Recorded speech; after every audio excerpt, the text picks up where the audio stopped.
Folks, how we doing? It's Dan here by myself, Marin style. I wanted to record this by myself so that I could ensure that it was as clear and nuanced as possible, and so that I could get to everything I wanted to say without being derailed or getting tangential. If you listen to this podcast a lot, you'd know that we're prone to that kind of thing, so I thought I would take a step here to prevent such things. And it's of the utmost importance to me to deliver what I want to say with clarity, because clarity and understanding and detail are what I believe to be essential to productive discourse and making progress. So last week we decided not to record a podcast, and I want to use that as a jumping off point for a few different things. First and foremost, we didn't want to obstruct the discourse at hand. We wanted to allow the space and the time for the very necessary spread of information and discussion around the very real problems that we're facing, including but not limited to the systemic racism present in law enforcement, the ongoing police brutality that does not see proper justice, the apathy of the majority to see and hear people of color, and a myriad of other more specific issues. It doesn't seem to me that those things are up for much debate, that they are incredibly visible and heartbreaking. But I also have something of an echo chamber in my interaction with social media, with my community, and with my peers, because I've surrounded myself with people who understand those things and who also want to change them. For reasons I'm about to get into, I also don't particularly feel like I'm the right person to explain those things with the utmost efficiency and effectiveness. And so for a better resource, I would like to recommend the documentary 13th on Netflix, as well as a very effective and simple video by NowThis Politics on systemic racism that I will link to in the description of this podcast's YouTube post.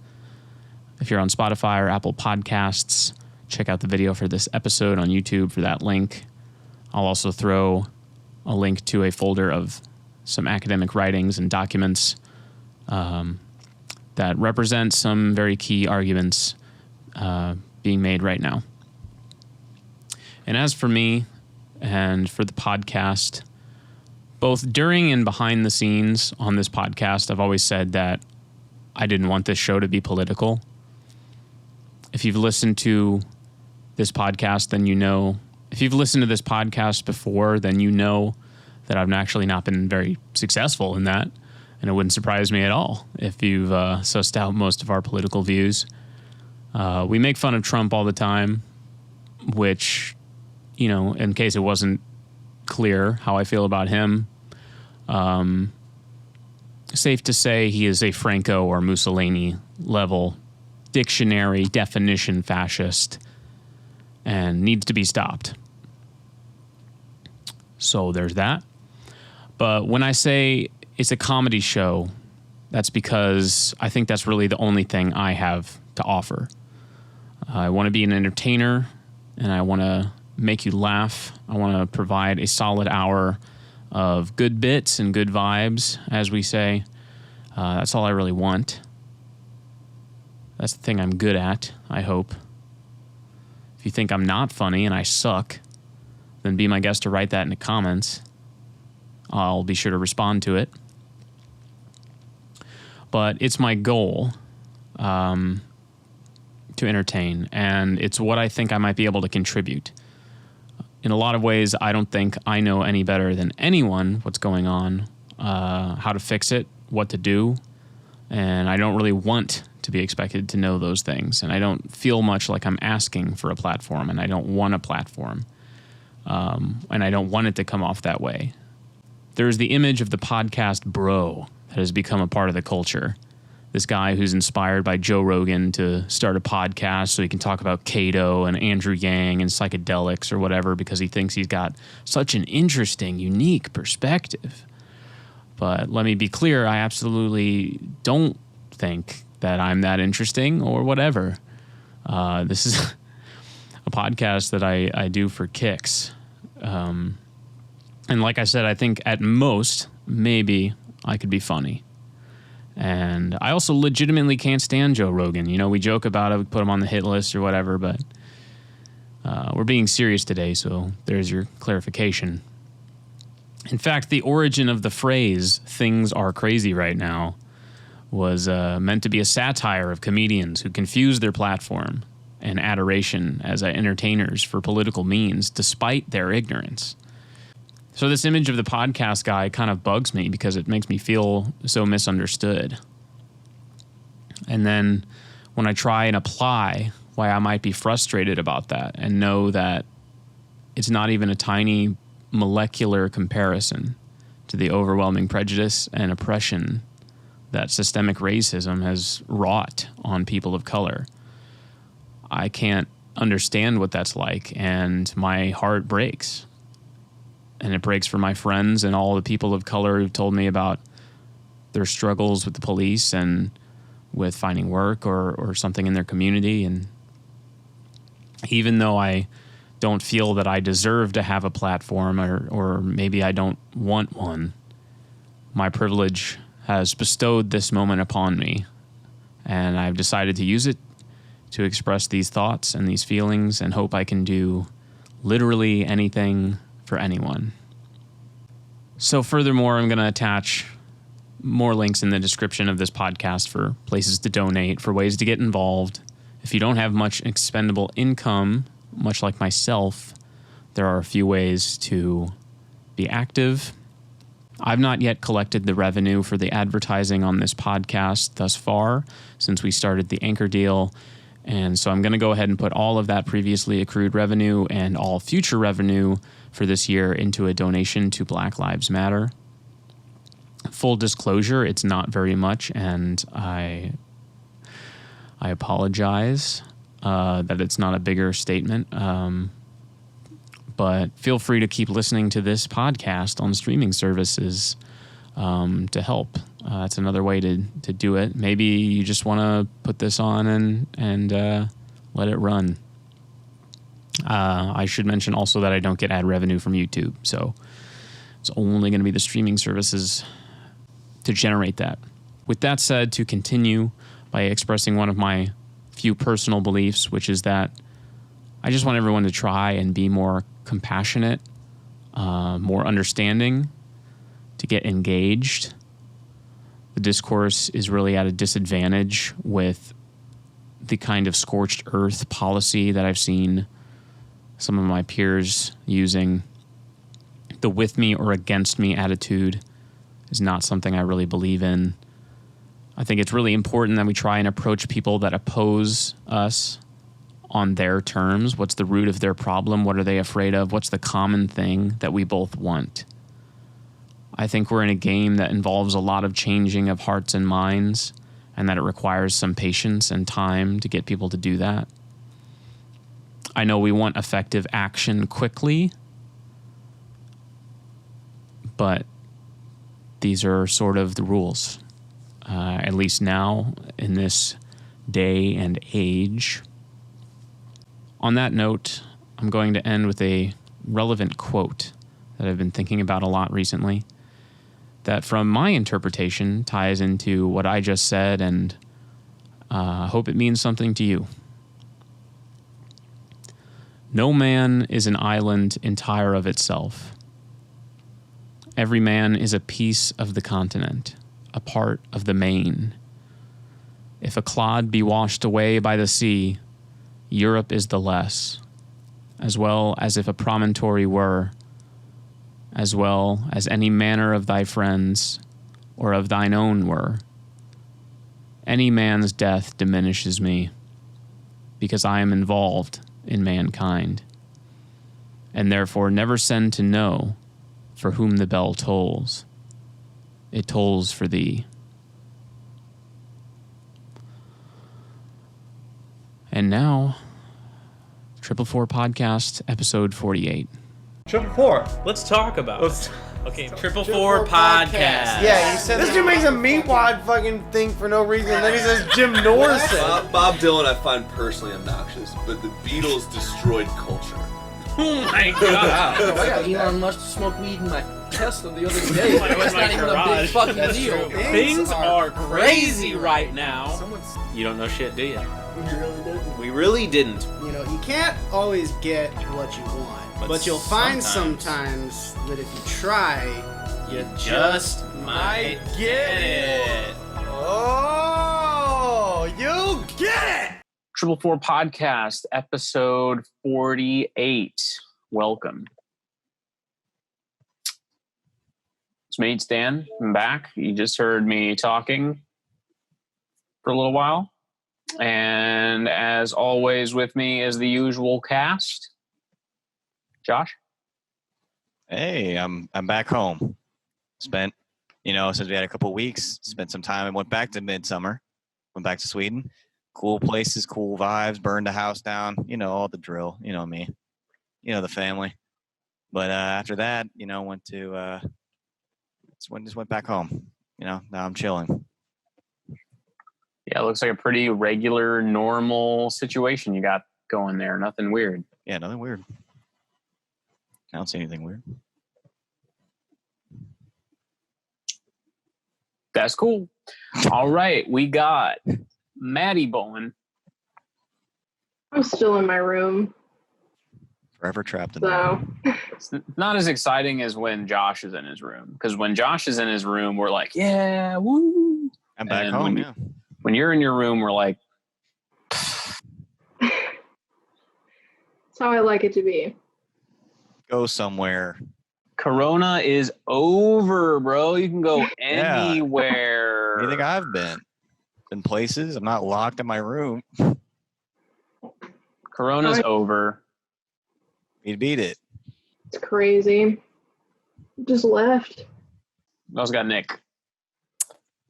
Wonders. Still here in the basement, still kicking, still dripping. I lost the chops. I got my Pig Destroyer shirt on because fuck cops. I'm out here. Go somewhere. You're still down there too. Go make a post.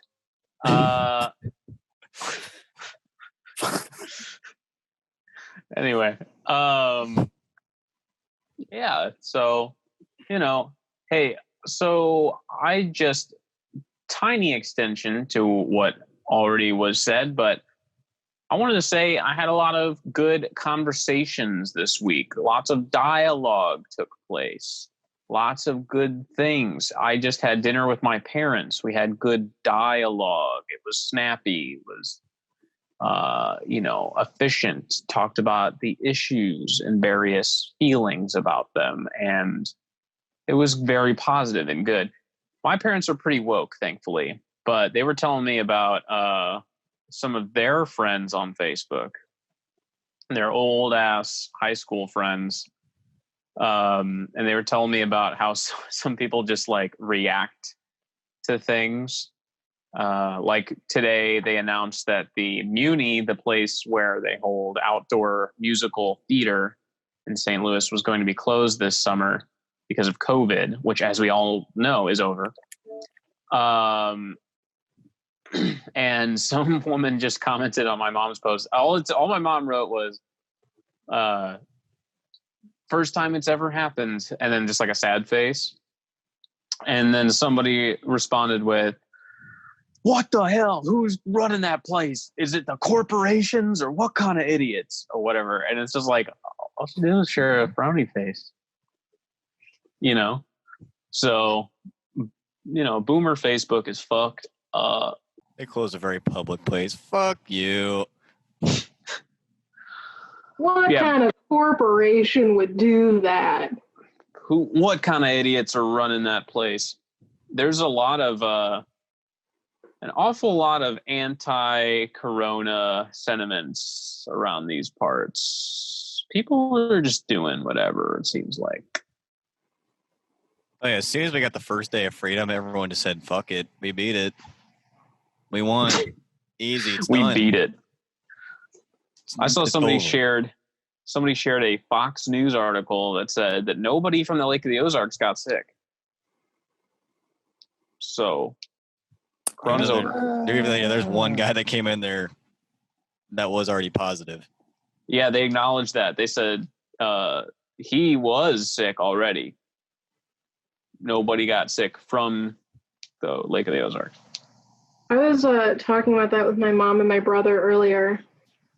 And my mom was saying that it's possible that if this virus acts like other viruses, that it's because of like the weather changing and everything. Like, we have flu season.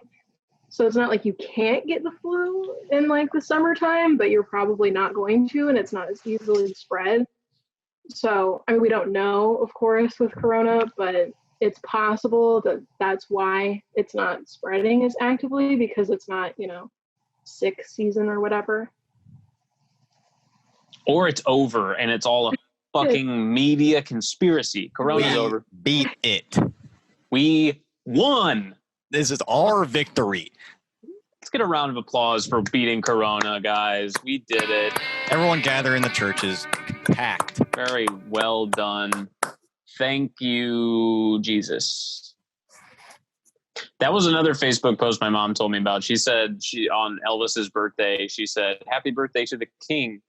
And the same woman commented on that and said, "There is only one king, and that is Jesus Christ." Holy fuck. Wowee. Imagine going to Elvis's house and saying that.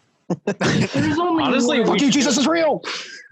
We should go, dude. We should go to fucking Graceland and just every time they say the king or something mentions the king, you'd be like, yeah, well, it's not my king. Jesus. Yes. Jesus. Woo! He doesn't get enough like chants like that. Jesus. All right. Yeah, baby. And speaking of Elvis, the false king, as you should know him from now on, let's take a second for songs. This is the music segment. Second for songs. Second for songs. We're gonna talk about some albums. Second for songs. Second for songs. What you guys been jamming? RTJ4 just came out. They just dropped it the other day for free. Great time for it. I was just listening to it. I haven't gotten all the way through it yet. I was just listening to it before the podcast, but holy fuck, every single song is a banger. Absolute banger, which I would expect nothing less. I didn't really like 3 as much. Me neither. But this one's good. Better. You heard it here first. This one's good. Sorry about the last one. Our bad. I swear it's good.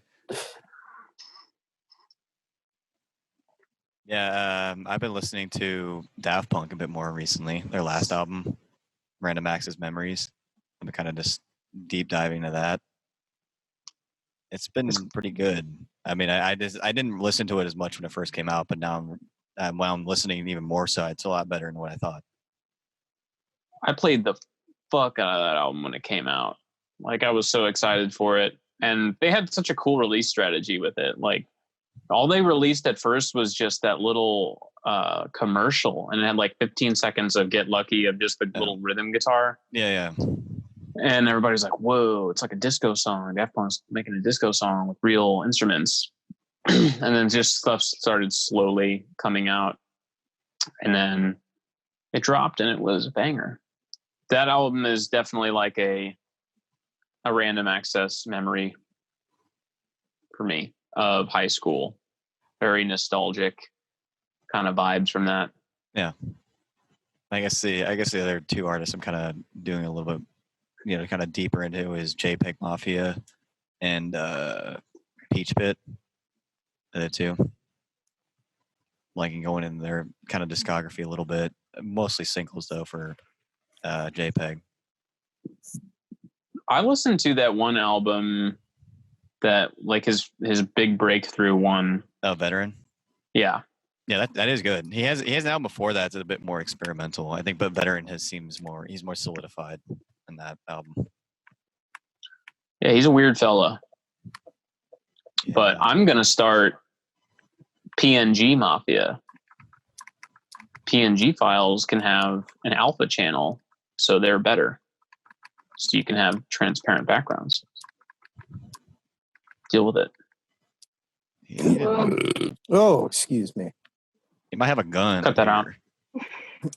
I was also listening to Your Racist Friend by They Might Be Giants the other day. Pretty relevant. You should have just said, I've been listening to Your Racist Friend. Well, I had that too. You know, I think we all have. Friends have really been making some good points. I just started listening to them. You know, this week, Your Racist Friend, really, he had some great things to say. Maddie has been listening to Get Up, Stand Up by Bob Marley. We already knew. With that bag, the number 1 Billboard. So I've dabbled in the song, okay? When I was a kid, I actually thought it said, like, get up, stand up on your right. So I would just, like, stand on one right foot. My brother and I would do this dance, so... He works in a kitchen at a restaurant. Hey, get up, stand up. I'm on your right. Hot tray. Yeah, pretty much. Who knew? No, I haven't been listening to anything new. I've been re-dabbling in some Devondra Bonhart. It's my classic summer jams. So mostly just that.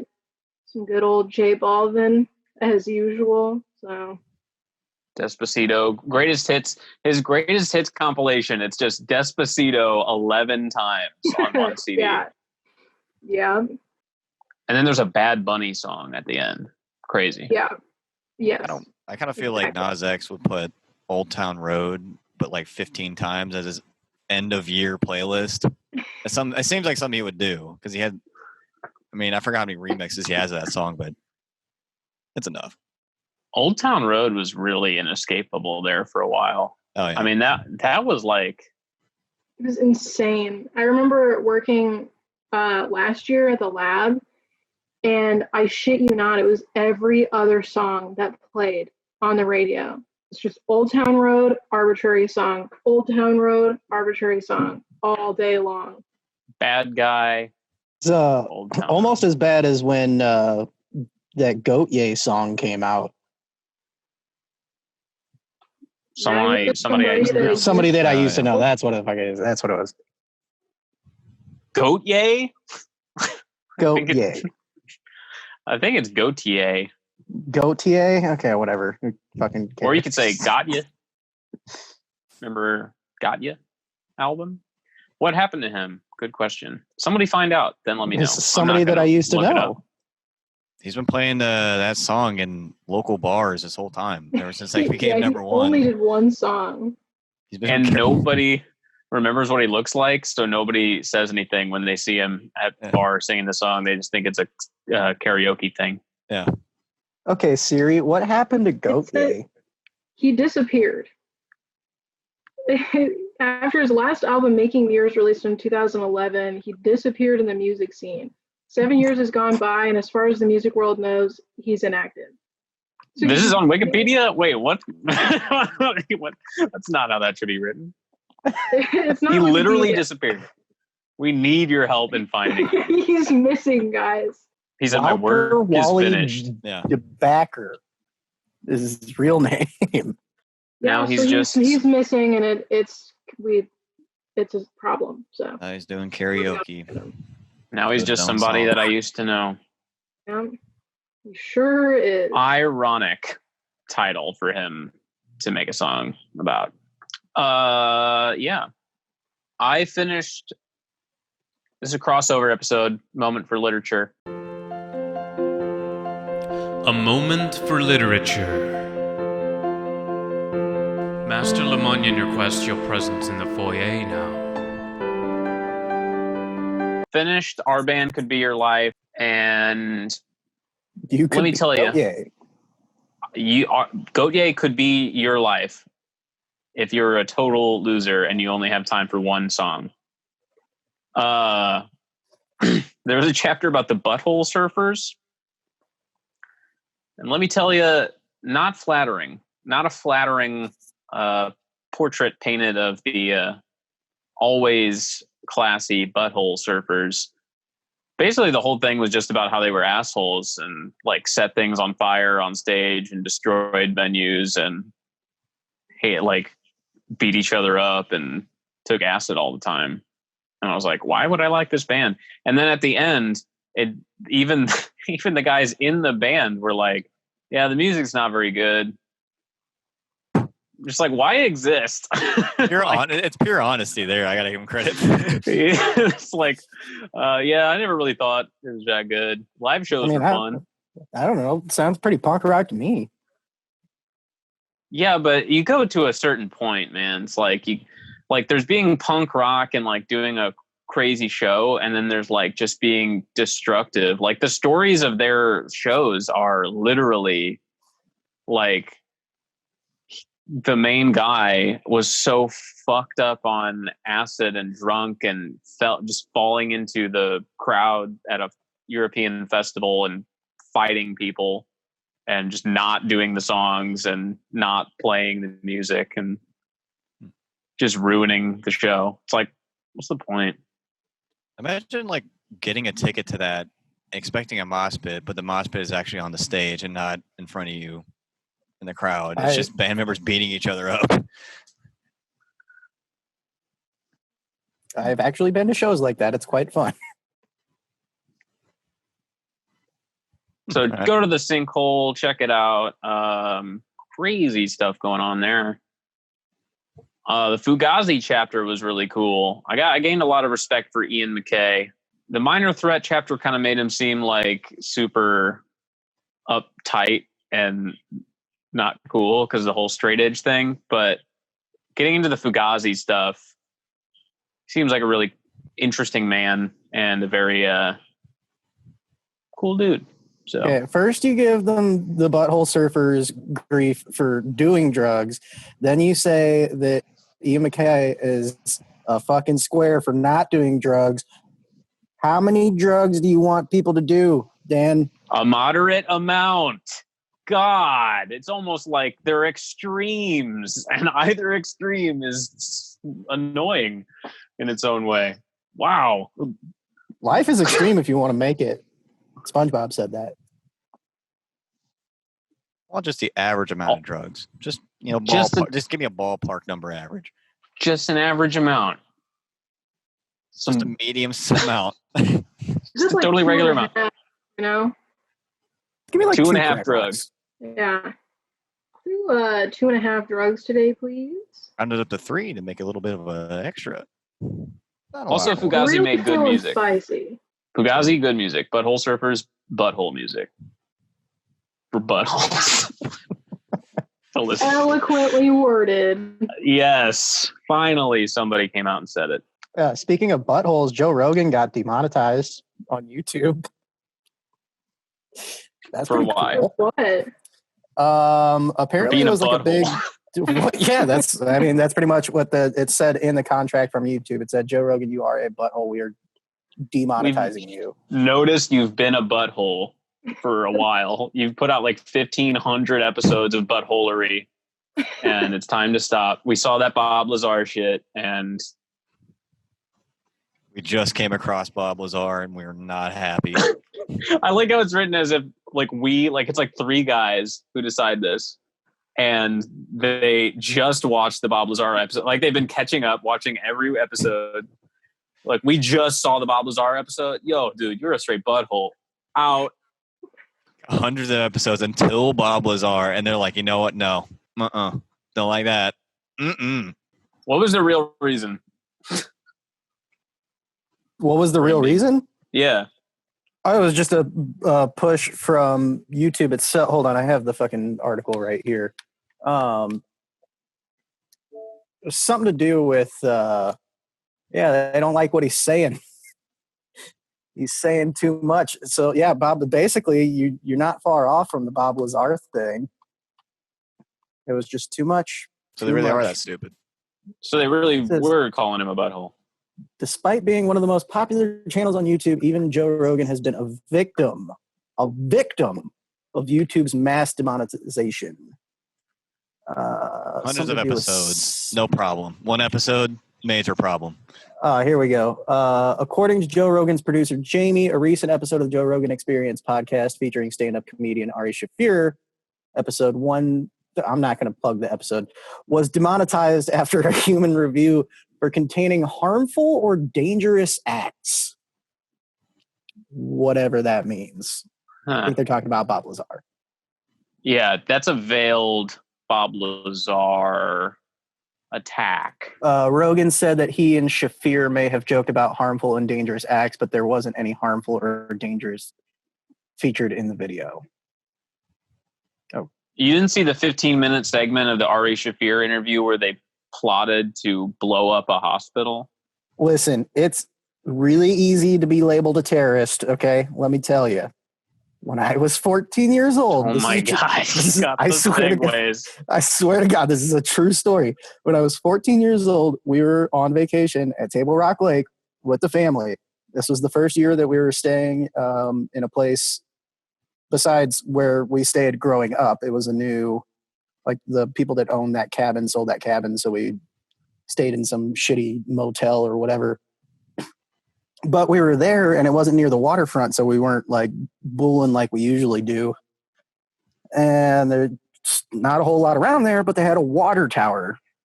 And so me, little 14-year-old monkey man, I decided, oh, let's climb the water tower. So I climbed the water tower, and the police showed up. And literally got on, they pulled up fucking guns ablaze with a fucking loudspeaker. Like, I shit you not, they had a megaphone, and they're like, get off the fucking tower! Hello. Apparently, it is an act of terror. It is viewed as an act of terrorism to climb a water tower because they think you're going to poison the water supply. It sounds almost exactly like the scene in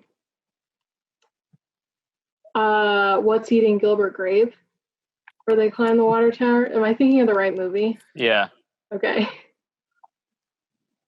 So you're basically exactly like Leonardo DiCaprio's character in What's Eating Gilbert Grape there, Nick. Dude, I can't believe that movie was based on your life. Like, that's pretty wild. Yeah, the mentally disabled Leonardo DiCaprio character. He's just like you. What can I say? Get some compensation for that. What are you doing? Yeah, are you getting like royalties or something? Yeah. Did we ever find out what was eating him? Snakes. It was snakes. Snakes were eating his grapes. Thought it was his mom. I say Tom Waits, but Yeah, now that I think about it, there was that mid-credit scene where Tom Waits was cannibalizing Jonathan Depp. yeah. Really tragic, honestly. Yeah, fucked up. And gory. Bit too much.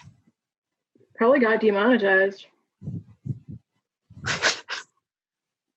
When's Rogan going to interview Gilbert Grape? We could interview Gilbert Grape. I'm sure he'd come here. Okay. Gotta Maybe, beat Rogan. Yeah, we do have to beat Rogan, even though we were never monetized to begin with. So we're a step ahead. I was also accused of being a terrorist once upon a time. I don't know if I should get into it. Go on. But now that I said it, I do have to. Otherwise, it's a problem. Committed to it. And leave It says, welcome to the 444 podcast, where we're all terrorists. Well, you know how the police be. We were shooting a sketch or something that involved fake guns when I was like 15. Actually, it was on my birthday. I remember that too. So I'm a birthday terrorist. And Birthday Terrorist, that's a pretty good title. Like for a film, you'd see that.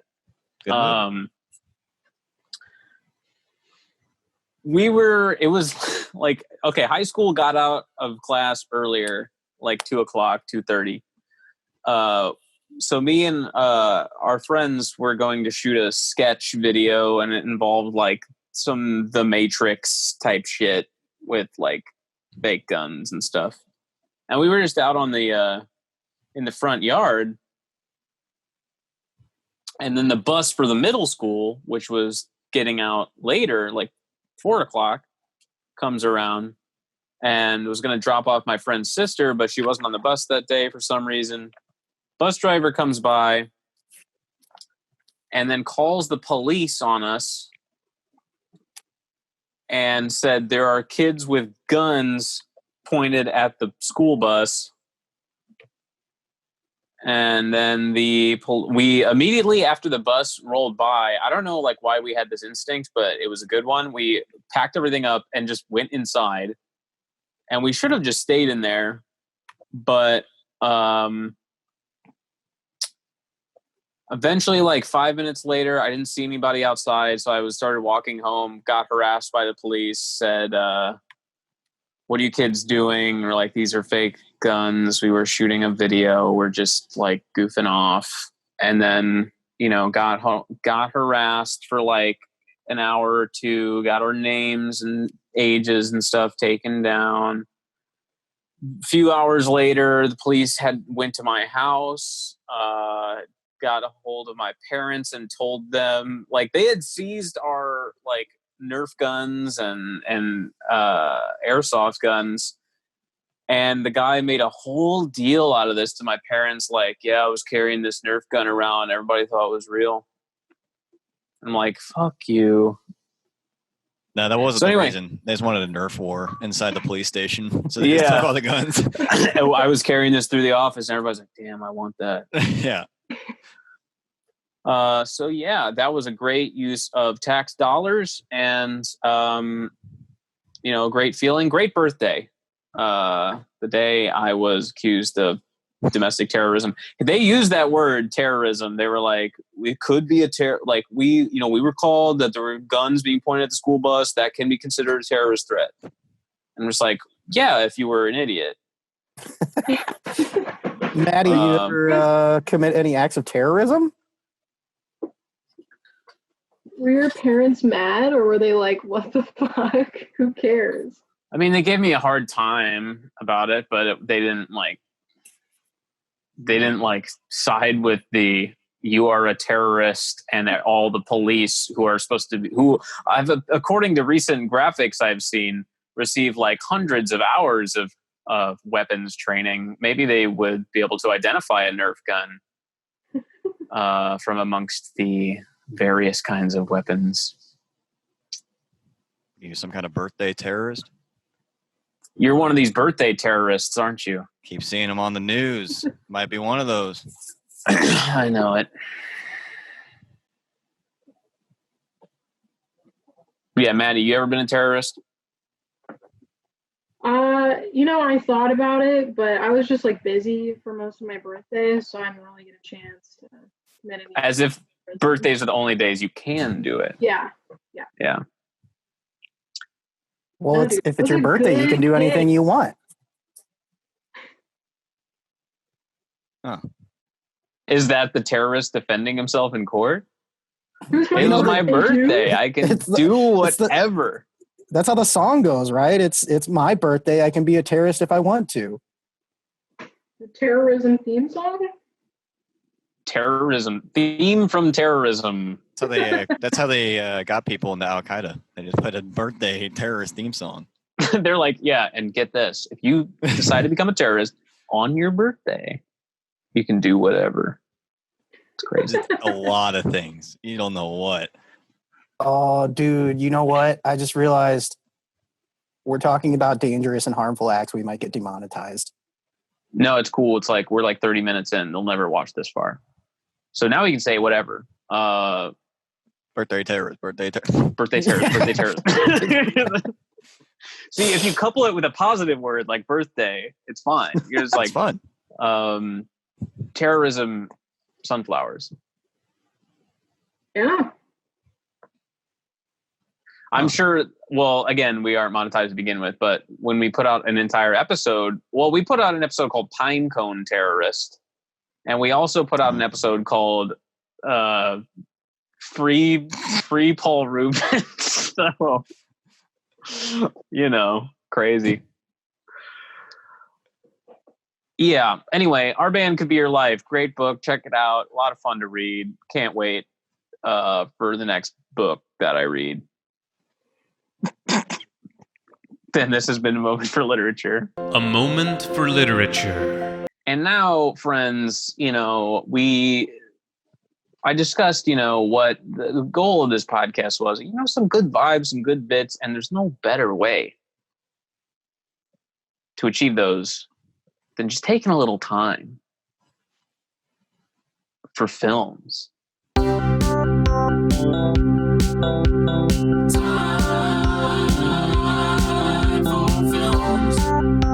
Parasite, Midsommar, Jean-Luc Godard, Robert Eggers sucks. This is the time for films theme song. It's over. We watched some grade A stuff recently. Let's get to the meat of it, or lack thereof. We watched a film that is by far one of the best shitty movies that we've watched since we started regularly watching shitty movies, and that movie was called Skeleton Man. I want Maddie to describe the plot of Skeleton Man for us. So it begins and Skeleton Man is killing people, and things tend to be on fire a lot when he's around. And then some military homies are out doing stuff, and then they disappear, so they send another search of military people to figure out where they went because they were their best guys. And they encounter the one, the only Skeleton Man. There's about 5 seconds of backstory for him, but otherwise he is just out there. He can show up places and then disappear. And the horse changes from scene to scene, as well as his cloak that he wears. And we also find out in the last 10 minutes of the film that bullets don't harm him. And he wins. So that's about the plot. It's a skeleton in a cloak on a horse with a sword and a bow and arrow. A sword, yeah. Yeah, bow and arrow sometimes. And he's got Also being too generous in the backstory. It was 2 seconds. Yeah. What was the backstory? I don't remember. He was Native American, right? Yeah, but they didn't exactly link it. They were just by the way, things happened with Native Americans. He might have been this. Are they relevant? I don't know. Yeah. But here's the scene.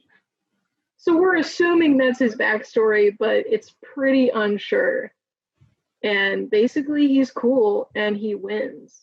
Yeah, it's Predator. It's the movie Predator, but instead of the Predator, it's a skeleton in a cloak on a horse with a sword. And they send Marines in there to get him, but he just kills them all, just like Predator. And you can't not root for the Skeleton Man. He's so charismatic. From day one, scene one, you're I love this Skeleton Man guy. I hope he kills everyone. And then they start focusing on these people. And I'm watching the trailer right now. This is pretty kick-ass. And it's they start showing you people, and you're what am I supposed to care about these? I don't know. Yeah. No. Skeleton Man is great, and he's gonna get him. I think there's a very notable weird thing where it's you think there's going to be a certain kind of backstory with the first scene because he just comes in, pulls the skull out of this dude's body in his stomach, ? And that never is discussed ever again. That's it was true. Just a weird thing that happened. All I know is when I saw that big bonnet, I knew I was in for a good movie. Well, for a while. Did he actually blow up a fucking helicopter with a fucking arrow? Yeah. Yes. Yeah. Dope shit happens in this movie. Fucking Die Hard level, dude. There was, I think, probably the first 15 or 20 minutes of the movie, I was are there going to be consistent characters outside of Skeleton Man? Because it's like the first scene, and then they like die immediately, and then it's like, oh, okay, and then it's another scene, and they die immediately, and then another scene, and they all die immediately, and I was like, wow, I'm just going to go through it. You only need Skeleton Man. You only need Skeleton Man. It's true. He really is. And then the ending was probably the perfect ending of any film on this planet. I know. The ending was so good. Let's break it down for the viewers. The ending, he's killed everyone. It's an unreal body count. Like, this movie has so many deaths. So many people get killed by the Skeleton Man. And except, well, I thought it was just one. That was just Michael Rooker from Walking Dead. No, the girl got out. They get out of the woods, and then she goes and sits in the ambulance, and he's like, I'm gonna finish this. Oh yeah. Yeah. Well, there's also that guy that. I'm just saying, classic men only remembering the male characters. I didn't even look. I don't remember anything else. Skeleton Man I was focused on him. Hey, it's called Skeleton Man, okay? Well, when Skeleton Woman comes out, we can have that conversation. But Michael Rooker goes into the power plant or whatever it is, and he like sets up all these Home Alone style traps. They don't work because Skeleton Man is awesome. And then he's like shooting at him. Bullets don't work, as they haven't through the whole movie. And also, nobody really ever even attempted to attack Skeleton Man very much through the movie. It was always like this half-assed, like, oh my God, he's already put an arrow in my way. I'm going to shoot him now as the arrow's flying towards me.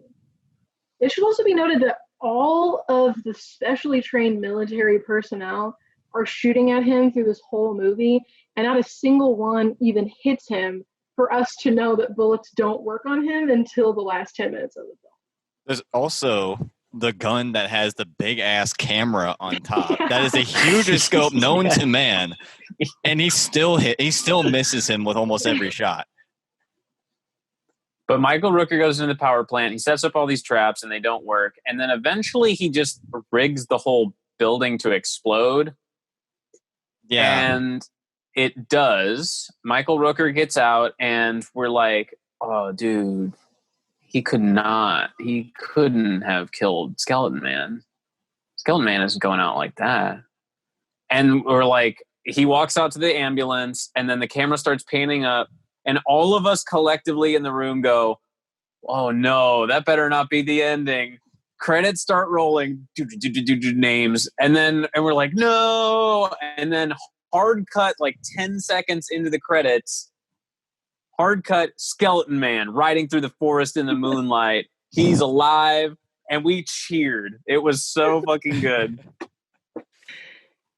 Loved it. It really was a very good, like, shitty film. The plot was not super weird. Everything, for the most part, kind of made sense. It was easy to follow.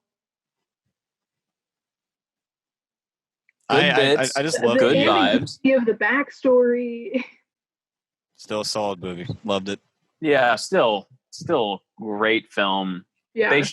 They had low expectations, you know. It was like, it's about a skeleton man, he kills people, and they did that, and there was a lot of it, and that's why it's so great. I just saw it has I'm curious, what's your star rating? Because I just saw it has 1 star on Rotten Tomatoes. That's because the world is a fucking ball of shit, and nobody recognizes good art. Yep. I give it a good, like, 4 out of 5. Yeah, I'm on, like, strong 3.5. Probably 4 for me. Well, all right. Yeah. Sorry, Dan, did you just do a half-star rating? You can do halves. Mm-hmm. I said 0.5, but, you know, that's allowed. It's a half. It's when you go into this, like, 0.6, 0.7 stuff that I don't tolerate. You can do half stars. This is a known thing. No. Anyway. Oh, my God. All right. So the movie we watched after Skeleton Man was another that will probably live on in infamy. Not as good, but deeply, memorable, I think. And it was called Deathbed, the Bed That Eats. Killer Sofa. Okay, but Killer Sofa is but a breadcrumb in the trail left in the legacy of Deathbed. What? It's like 1977 horror movie. It's like a horror, like cerebral art film in which there's one set. It's just a room with a bed in it. And then there's a man inside of a painting. And he's from like Medieval William Blake ages or something. Yeah, he's like old English poet man. And he's inside of a painting and he just watches people walk into this bedroom, sit on the bed, and then get eaten by the bed. But the way that the bed eats is it sucks you into an acid tank world. And the shots of stuff going into the bed's acid world is out there. And it's basically just people walking in, sitting on the bed, and dying over and over and over again. Eventually, this guy shows up, and it's the dad from Boy Meets World. And he's like, hands are on the bed, and then he starts getting like sucked into it. The girl pulls him out, and he just has skeleton hands. But he's like not really bothered by it. He's really like that vibing was with it. Yeah. Like, that was he like a wasn't common hurt. theme. He was more just upset that his hands looked like that and not as much about like, oh, this was a really traumatic, probably very painful thing that just happened to me. And like his bones the pieces of the hands started falling off. He's like, this sucks. There's no flesh left. There's hardly any blood. It's almost like a surgical operation.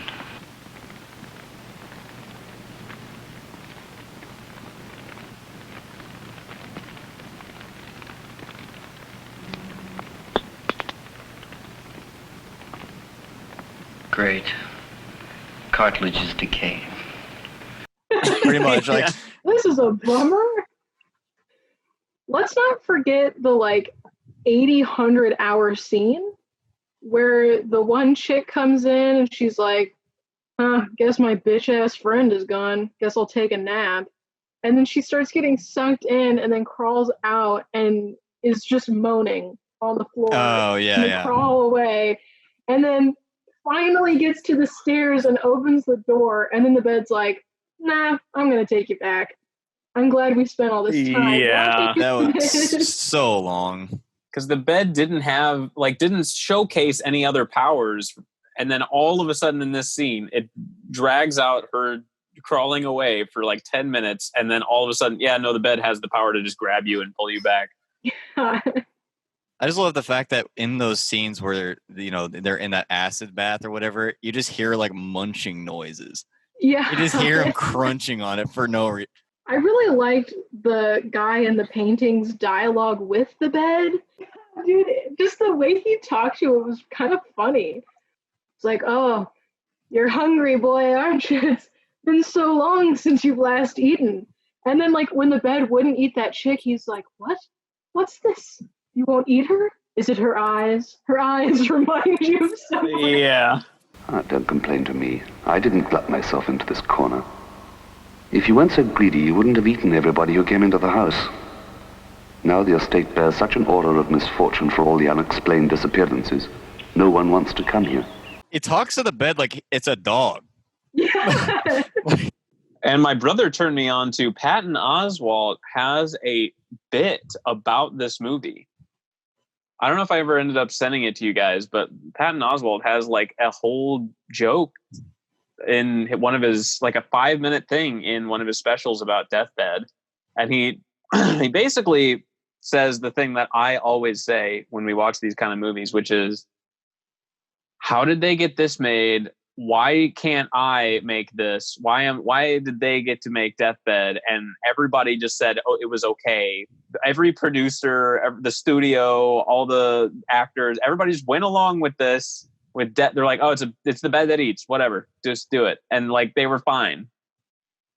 How do I get that power? Like, how do I get somebody to just let me make the stupidest movie ever? I guess the big thing with this is that it was literally one set. All it required was that one room. Yeah, that's some outside when I scenes. watched it, it felt super long, and I'm pretty sure it was like an hour and 15 minutes. So like really short film, but it seriously felt like I was there for 2 hours. And if they just shortened some of those scenes, it really wouldn't have been that bad of a movie because they did have very like artsy kind of scenes going on that looked cool. It could have been shorter. It could have been about 20 to 30 minutes shorter. Well, that only takes out the one scene where she's dragging along the ground. That was 20 minutes alone. If you remove just that scene, you're good. The way I described it to my brother was, it's like Jean-Luc Godard directed Texas Chainsaw Massacre. It's like a French art movie version of a 70s horror movie. It's pretty unique, honestly. It's pretty bizarre. This one did have a backstory, though. Yeah, but it was kind of lame. Yeah, I think it would have been better if no one explained why the bed was eating people. Or why that guy was in that painting. That was the weirdest part. Yeah. That one was weird because it's not like it was his first, like, victim. It was just like, he was just drawing and the bed was like, I don't know, you can stay in the drawing you did, I guess. Whatever. Yeah, the bed showed some mercy for him. I'm torn on the rating, though, because it's like, I don't know if I would watch it again, but it is certainly something. Memorable. Yeah. Yeah. So maybe I'll do 2.5 for it. Yeah, that's what I was going to say. Just got to go down the middle. I'll say 2. Whoa. Josh hated this movie. It's just sometimes, the crawling scene, it does feel way too long. Even though it's a short movie, it felt just But there was the skeleton hands thing. Watch it once. Everybody in the whole world should watch it once. Then we would have less problems in the world. I did watch a real film and finally watched The Dead Poets Society. You had not seen The Dead Poets Society until now? Yep. Did you feel like on like 5 different occasions and never actually watched it, and I finally saw it. And now you like poetry? Listen, I already liked poetry, okay? Yeah, but Robin Williams explained it so good, and so now I won you an like it. award for poetry one time, so I'm kind of like a bigger poet than he ever was. If you think about it. Wow, Robin Williams, you're just respecting the ghost of Robin Williams. I was just going to say he's literally a dead poet, so like either live up to the go title make a or society. Hey, we live in a Dead Poet Society. Nice. Robin Williams as the Joker. It took me until about 3/4 of the way through the movie to realize that the quiet kid was Ethan Hawke. So I'm a little embarrassed about that one. And I knew he was in the movie too, and he was a young lad. Chose to ignore him. He was an infant child. There was literally an infant on one of the desks learning. Yeah. And he stood up at the end. He said, "Oh, Captain, my Captain." He said, "I am Ethan Hawke." Ethan Hogg. Ethan Hoggs? I'm just saying, okay, I watched the Before trilogy in one sitting, and listen, I don't know what Ethan Hawke was doing, but it kind of looks like he indulged in a little bit of meth. Why? Because he's so skinny? Yeah, just something happened to him that made him look like he didn't go full into meth, but he dabbled in it a little bit. Like something's not okay. He partaked. I did a little partaking here and there. Ethan Hawke, the meth dabbler. Yep. I think he was just, too cool for junk food. Maybe he did yoga or something. With meth. Yeah. Meth Dabbler is a pretty good band name. Meth Dabbler EP. Check out that Meth Dabbler Pinecone Terrace split. That shit's hard. Yoga. Anyway. What a DVD that would be. What did you? What was the opinion on Dead Poet Society? I liked it a lot. It was very good. Good bits. Could have cried, but didn't. So Because I understood where he was coming from with that whole thing. You know, his dad was mean. He didn't like Shakespeare. I wasn't really sure where I saw it going. I kind of was hoping he would like murder his dad or something cool, but you know, if you got to body yourself, He just brandishes a gun. Hey, Dad. Dad, And he recites, let me act. "Let me act." And then he said, and then Red Foreman's like, "Okay." Yeah. I'm fine with this. Please. The real question is, does that dude play anyone other than Red Foreman? He was in RoboCop. He played the bad guy. As Red Foreman. Yeah, you could twist that to be a little bit like Red. Red Poet Society. Red Foreman's Poet Society. They write about Nam and stuff. I don't really get it because I never really watched the 70s program. Oh, okay. Pretty bad. I'm a huge fan of that 80s show, though.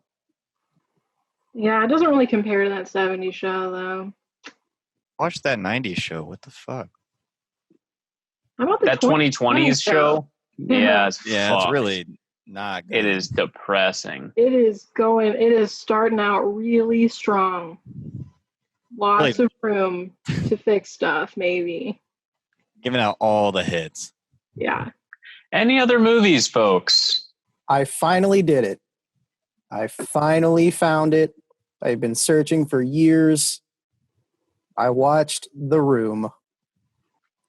You've been searching. It's like it's been on YouTube. Yeah. It's on YouTube. I didn't know this, but it's on YouTube without the sex scenes. That's what's on YouTube. Or they're all like shitty bootleg versions or other shit. But watch the movie.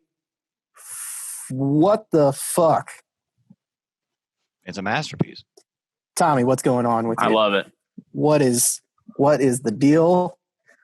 The mystery behind that man. Now, I am going to link this to The Disaster Artist because I watched that subsequently.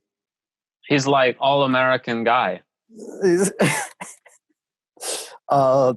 other one that really caught my eye is the roof set. It's like the worst set with the shittiest green screen, and it's also the smallest roof. Like that couldn't actually be a roof to a building. See, also, that's what's so genius. Why is everyone on the roof? Like the whole movie. There's so many people on the roof. No, what the genius is that they decided to make a set that was a green screen roof thing instead of just going onto any actual roof. They spent money on it. You wanted to use it. And obviously the whole legacy of the production is insane. The whole thing of he spent $6 million of his own money. Nobody knows where he got the money. He wouldn't tell anyone where he's actually from or how old he is. I love The Room. I feel like it does get kind of boring by the end, but yeah, the legacy of it and the first like 30 minutes of it are classic. First 30 minutes are fun to watch. I feel like after the first like hour, it really starts to drag. You get tired.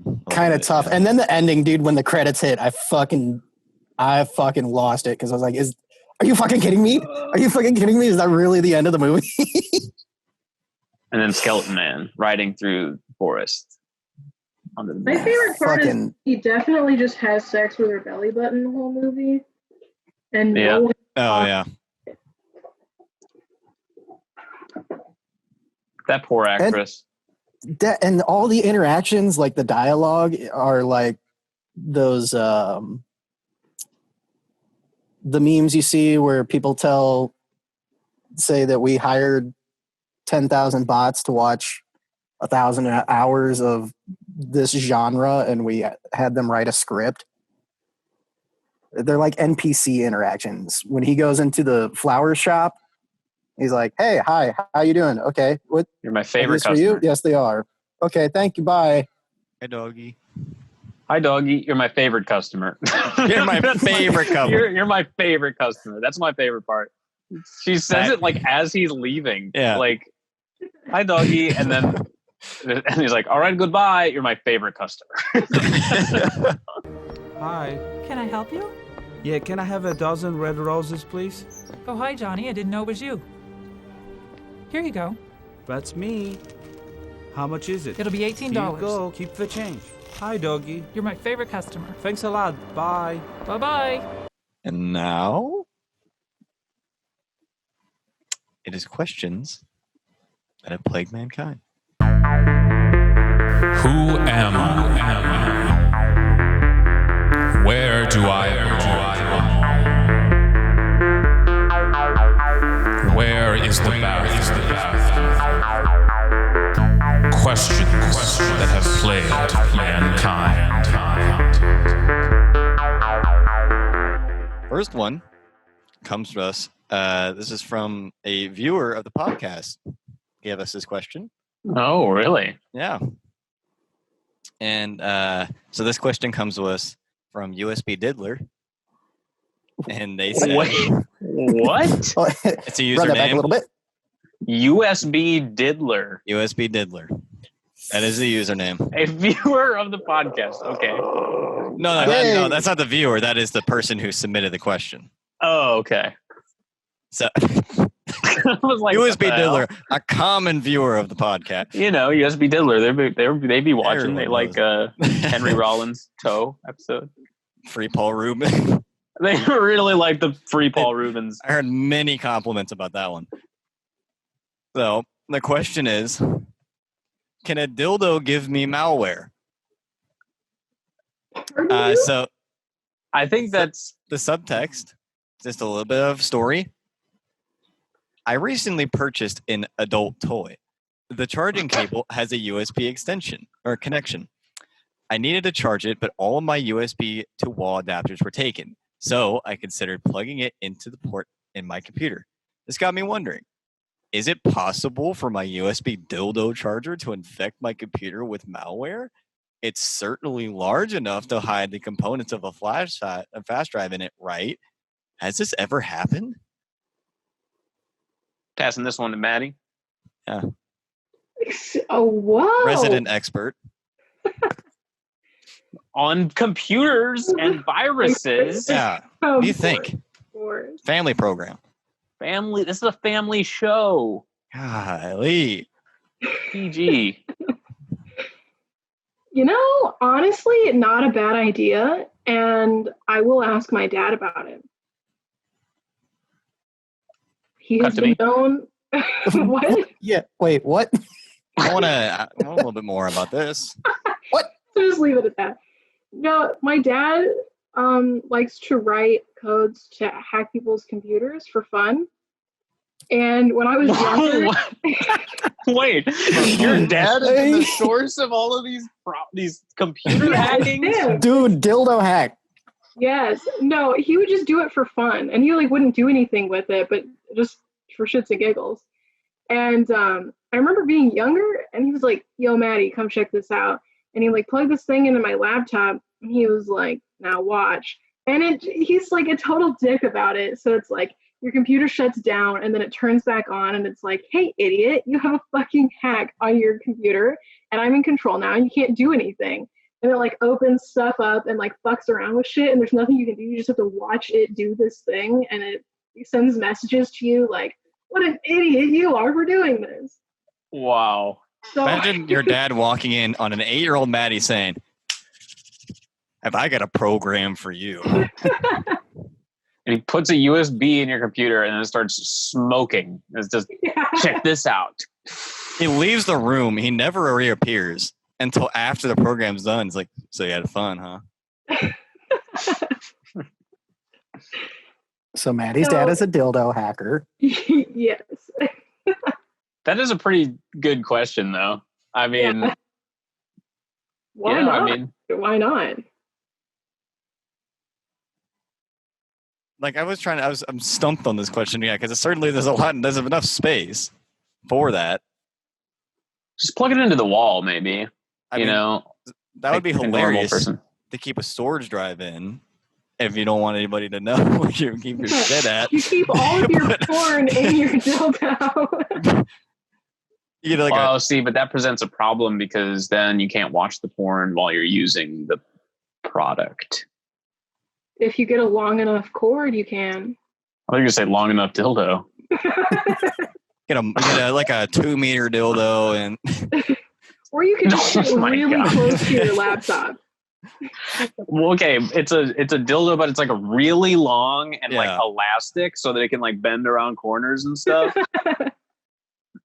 Really simulates the real thing. you know, in The Incredibles, how the mom can stretch out to anything. Yeah, imagine that. Imagine that. Family show, family program. We went right past that. PG 13. So anyway, I think we answered that question enough. Yeah, of course. That's obviously flawless. So now the next question comes to us from anonymous, and they said, "Is sushi dead when you eat it? When you get sushi, is it dead?" Everything is alive. So yeah, it's probably it's alive. It's dead. It's alive. It's dead, but it's raw sometimes. It's alive. Alive. So, plants, are they alive? Everything is alive. Rocks, are they alive? Oh, right, you did say that. Mm-hmm. I don't believe you. Let me see your degree. It's over there. Out of the shot. That painting of Bob Marley? Yeah. Okay, well, your you have to call out degree my in- room like that. Get up, stand up on your right. Get up, stand up. Let me see your degree. Get up, stand up. I got Stand some up plates on coming in your on the right. left. I'm gonna squeeze by on the left. Excuse me. All right. So I have one more question. And this comes to us from a username Naughty Cupboard 83. And they ask, do bald people have the ultimate skin fade? All right, be very careful how you answer this question, because as we know, the rule of life is if you make fun of a bald homie, you become one step closer to becoming a bald homie yourself. Yeah. That's the classic curse. Yeah. And my video feed looks like it's super delayed. It is. Yeah. All right, give me 1 second to recover. This is what happens when you make fun of a bald person. You do these moves. Yeah, when you make fun of a slow person with delay, you turn into this. All right, whatever. I'm going to opt to not answer this one. It depends. Is it sunny out? Josh is bald. Damn. He used to be It was an honest hairy question. homie. It was an honest. I'm not making fun of anything. I'm just saying. Is it sunny out? Nothing relevant. Dude, Josh, That's a tough one. It's already starting. I've become concerned with my hairline recently. It doesn't look so bad on camera, but it's like kind of thin right here. So yeah, I'm on with Maddie on this. No need to comment. I've got nothing but love for bald homies and what they be doing. Keep doing you. It looks good. Yeah. Also, if you were bald by choice, you're tough as fuck. True. Yeah, don't make my mistake. I'm already turning bald. Respect. Ian McKay, he's bald. That's cool. I'm sorry for making fun of you about the straight edge stuff. Don't do drugs unless you want to, in which case a moderate amount, not a lot. Yeah, medium drug levels. Medium. Anyway, I'll see you guys next time when I'm bald. it's nice knowing you, Josh. Nice Dude, knowing if you his hair. actually committed and came back next week and like shaved your head, I'd put in $1 for that. The listeners demand it. $1 into the fund for bald. the comments are flooding. They want you to fucking shave your head with a razor, Josh. I could do They said somebody just it. commented right now. They said you got to do anything. For podcast content. You got to do anything for podcast content. Especially the people that are listening on Spotify and won't see that you're bald. I watched the movie Conehead. They're bald in there. That might make up for it. All right. Second plan, Josh, do the taxi driver. Just like a strip down the middle. Like, strip down the middle. Oh, yeah. Like the buzz cut mohawk. Yeah. Yeah. Except for if you're real, though, you'll do the faux hawk, but on the side of your head. Just like, are you talking about like Skrillex almost like where it just like shaved one side and then like no, I was gonna say reverse mohawk where you got like the two running down. Oh, like the Prodigy. See, I mean like shave everything except for a strip of hair on the side of your head. So it's kind of the opposite of Skrillex. Just get like one little goatee like right there. Just a little soul patch. I could just do a monk cut by this point. It sounds like this is where it's leading to. You can do polka dots on your head. Or I could just put one little patch and just island out. Just make one little island on the top of my head. Nothing. I like where Maddie was headed, like classic punk mohawk, like real big, but it's over here for some reason. Like it's just like they gave up jutting, on it. Yeah, just jutting out of your head. Yeah. They really gave up on that. They said they're convinced that they're going to get the best mohawk, and then halfway through them spiking up, they're like, fuck it, I'm not. Just put it down. Josh is committing to the podcast. He's going to do anything for it. That's great. Yeah, you got to do anything for podcast content. So we'll see you next time when Josh is bald. Yeah. Looking forward to it. To all you people out there, stay safe, stay woke, stay healthy, stay sharp. Don't make fun of bald people. Yeah. Don't pull a Josh.